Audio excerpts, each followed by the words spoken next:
Continuing with the human dimensions theme, we're going to have Ms. Shawn Gilman. She's the city manager for Kotzebue, Alaska, to talk to us about local and regional perspective from the Northwest Arctic region of Alaska. Shawn. Good afternoon, everybody. I hope to do as fine of a job as Marie did here. I'd like to thank everybody that helped me to put my presentation together today, and all of the coordinators here, and the U.S. Arctic Research Commission and the National Ice Center for the gracious invitation to speak to you today. I guess it's good and bad to be on the last day. Bad because some of my material's already been covered, but good because we have the technical issues worked out. So my video should work. Anyway, my name is Shawn Gilman. I was born and raised in Alaska, and I have the wonderful pleasure of serving the community of Kotzebue as their city manager. Today, I hope to bring to you the local perspective on the diminishing ice and the growth of the maritime industry and how it impacts the people in this region.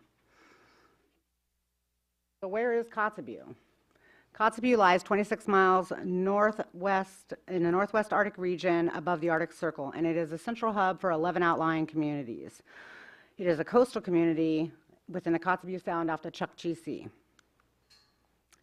The regional population is listed here for you of the outlying communities, and it is home of the Inupiat people, in which Marie mentioned, and the population of Kotzebue is approximately 3,284 people, but the region, Kotzebue serves over 8,000 in the region.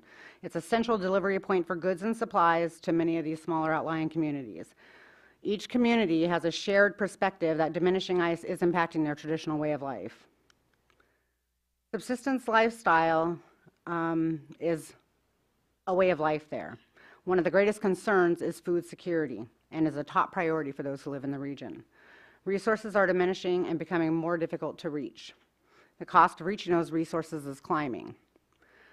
The diminishing ice has made conditions for hunting and gathering more costly and unsafe for the subsistence hunter with each passing year.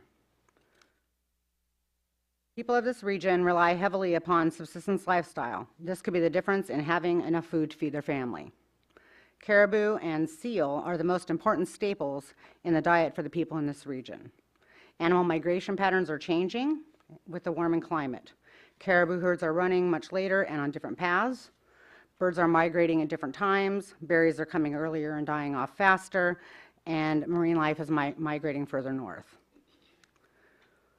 Hunting and fishing is more than a tradition, but a necessity. People in this region depend on the land, the ocean, and each other, but at a greater risk. Polar bears are having to hunt more on land, and this also puts humans at risk. The once protective ice has reduced traditional seal hunts from a month to approximately a week. Hunters have to travel further to find their game while traveling in inclement weather conditions on the sea, which increases the risks to the hunter and limits the opportunity for success. The cost and the risk for the hunter is increasing with every year. The people of this region are very spiritual and kind. They are very rich in history and tradition. They care deeply for their culture, language, and traditions that have been handed down for thousands of years. The knowledge and experience of hunting, fishing, and survival are passed down with each generation by the elders, and this wisdom is highly respected. There is great concern in the drastic changes in the weather and the diminishing ice. Plans for cultural resource protection is essential to preserve a valued way of life. Social impacts include adjustments to change in the traditional ways and learning new ways to survive through the new generations. I have a short video here, courtesy of Maya Lukin, on how the local people feel the weather is impacting their way of life. Find it here. Silyabut Atlanguraktuk, our changing weather. Follow us through a journey across northwestern Alaska, where we discuss the effects of climate change felt by the residents who've called this place home for 10,000 years. These are regular people like you and me, not scientists or researchers. Rather, they're hunters, gatherers, berry pickers, dog mushers, and residents of the very tribes on the front lines of climate change. Those interviewed rely on the land and environment to sustain them for food, safety, transportation, and shelter. Hunting, gathering, and living a subsistence lifestyle is not an option. It's a necessity to survive. For some, it's simply an inconvenience. For others, it means not feeding your family because the caribou migration has changed so drastically, or the ice is not safe enough to gather the bearded seal. Subsistence is not simply a cultural event to be passed down. It is an economic necessity, which is being threatened significantly by our changing weather. Kotzebue, or Kikikdaruk, translates to almost an island. It is a peninsula on a peninsula on a peninsula. Kotzebue is the hub of Northwest Alaska and is known as the gateway to the Arctic. Kotzebue is a coastal city located at the terminus of 3 major rivers and the Kotzebue Sound. The Sound serves as a safe harbor for shipping vessels because of its location away from the Chukchi Sea. Kotzebue is 549 air miles from Anchorage. Of the 3,500 residents, 71% are Inupiaq. My name is John Baker. I grew up here in Kotzebue. I've been here all my life. My Eskimo name is Kaligov. My given name is Ray Kape. Born and raised here in Kotzebue most of my life. Yeah, I've noticed, that the seasons are getting shorter, especially the winter season. My name is Vera Norton. I'm here from Kotzebue, and I've been here 43 years. I've been picking berries since I was maybe 6 years old with my Anna. My name is John David Garut. I've lived here since 1980. It wasn't unusual when it break up, to see like about 10, 12, 14-foot ice move out. Now, I wouldn't dare walk on it. Ice varies from year to year. And it was starting in that way, that trend, like about, 10, 12 years ago. And especially, it is pretty hard for, to plan your hunts to start putting away food for the winter. The way our climate's been, our weather's been changing, we just got to learn to adapt. That's how I've been showing them. Our river's even widening more and more because of erosion, and that's due to the warm weather too. So yeah, everybody's just being more careful now. Gotta just be careful. Wait till it's good ice. Back to caribou migration, like this year, we hardly saw any of this fall. Back then, they would be all over the place, like right back here behind the village. Even sometimes some would go run right through the villages. That's how close they were. Now we got to go long distance. Normally, we wouldn't worry about boating or fishing till this month. But here we were doing it 2 weeks ago. Yeah. And water's real high, melt real quick. For me, that's what I noticed the most, is I've set my schedule around running my dog, so I noticed the schedule being undoubtedly changed over the last 20 years. Well, I'm afraid of it making a significant impact. I'm not sure what it's going to look like later in the year. This is a life that we used to know, things that we used to do, and we can't do that anymore. That time has come and gone. Okay. So we've talked some about coastal erosion, and that is a major issue that people on the coast are facing. Communities are facing this destructive results from the warming climate. Coastlines are eroding at rapid rates, and communities are faced with very difficult challenges of costly repairs and loss of vital infrastructure. Kotzebue faced serious erosion, which threatened many homes and businesses. I believe the one picture of the ice to the house was shown earlier today, and of course the house and off the bank there. But a new road and a seawall was constructed and was approximately $34 million. Permafrost slumping is more prominent as the fragile permafrost beds are melting. This can be seen throughout the Arctic region. Infrastructure in the communities are suffering from these effects, and many communities do not have the economic stability to support such devastation or the cost to rebuild. The cost of shipping goods of necessary items to sustain life in the Arctic is very costly. This is due to the logistical limitation for delivery. It's 6 foot deep for approximately 12 miles out, and goods must be lightered in, which adds to the already expensive delivery cost. There are 2 barges per year that bring supplies to the people of the region due to the freezing ocean. During the rest of the year, any additional goods must be shipped via air freight, and it's even more costly. Currently, the City of Kotzebue is in the initial phase of construction or material mobilization for Cape Blossom Road project. The road has an expected completion date of 2021. The road is an 11.6-mile road going from Kotzebue to the Cape Blossom Point. Cape Blossom Point is a future site of a subsistence harbor that will offer a safe refuge for subsistence users and the maritime travelers. Goods will no longer need to be lightered in, and thus bringing down the cost of delivery and making it more affordable for the people in this region.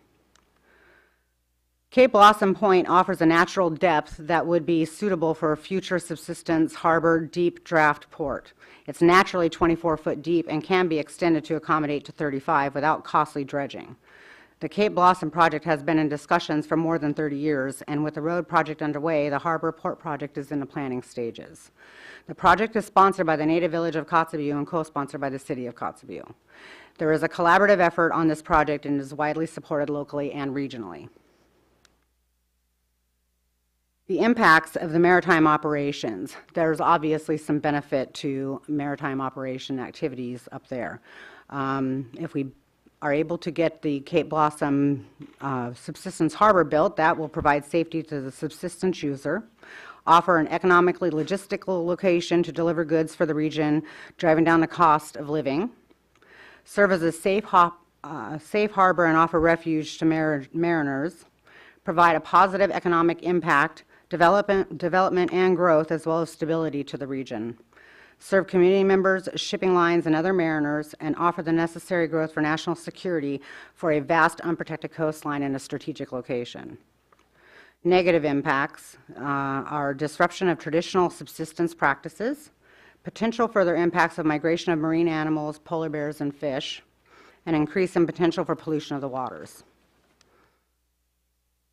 We are proud that the Coast Guard has recently made a presence in Kotzebue under their Operations Arctic Shield program. Kotzebue has been very supportive of the Coast Guard in their role in the community. Positive partnerships are being forged with the City of Kotzebue and community members by the men and women who serve in the Coast Guard. They're actively involved in community relations and education and preparedness and response. Kotzebue has been very appreciative of their search and rescue activities, and the Coast Guard had responded to 24 active search and rescue efforts out of Kotzebue last summer season. In closing, feasibility studies are currently being conducted that should be completed this month for the site that the new subsistence harbor and at the site, and the final report is expected by the end of this year. Utility needs for the new site are being considered, such as water, sewer, electricity, fiber optics, security, and waste facilities. Food insecurity is the greatest concern for the people of the region. Overall, the people of the region want economic development and growth, but want to be included in a sustainable future, or in the decisions, activities, and policies as they directly affect their way of life. So please consider including them in your planning, because they rely on the land and the ocean for survival. There's an intricate balance that must be met to preserve a way of life and the need and desire for economic growth. And careful planning should be taken into account for their future. We hear a lot about Nome, and I'm not picking on anybody, but Kotzebue is on the Cape Blossom Road to an Arctic subsistence harbor deep draft port. Thank you.